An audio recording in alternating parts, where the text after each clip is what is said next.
കായംകുളത്ത് സിപിഎമ്മിൽ വൻ പൊട്ടിത്തെറിക്ക് ഇടയാക്കുന്ന രാജിയാണ് ഉണ്ടായിരിക്കുന്നത്. വിഭാഗീയതയെ തുടർന്ന് ഏരിയ കമ്മിറ്റി അംഗവും ജനാധിപത്യ മഹിളാ അസോസിയേഷൻ നേതാവുമായ കെ.എൽ. പ്രസന്നകുമാരിയാണ് രാജി സമർപ്പിച്ചത്. പത്തിയൂർ ഗ്രാമപഞ്ചായത്ത് മുൻ പ്രസിഡന്റും മുൻ ജില്ലാ പഞ്ചായത്ത് അംഗവുമാണ് കെ.എൽ. പ്രസന്നകുമാരി.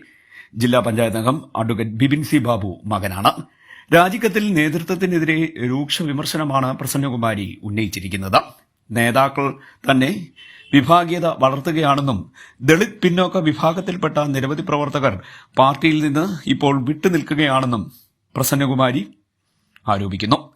കൂടുതൽ പേർ പാർട്ടി വിടാൻ ഇടയുണ്ടെന്നും പ്രസന്നകുമാരി പറയുന്നു.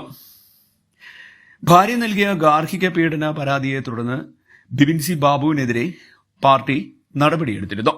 ജില്ലാ സെക്രട്ടേറിയറ്റ് കഴിഞ്ഞ ദിവസം ബിപിനെ ബ്രാഞ്ച് കമ്മിറ്റിയിലേക്ക് നിയോഗിച്ചു. എന്നാൽ ഏരിയ കമ്മിറ്റിയിലേക്ക് തിരിച്ച് എടുക്കാത്തതിനെ തുടർന്നാണ് പ്രസന്നകുമാരിയുടെ രാജിയെന്നാണ് സിപിഎം നേതാക്കൾ നൽകുന്ന സൂചന.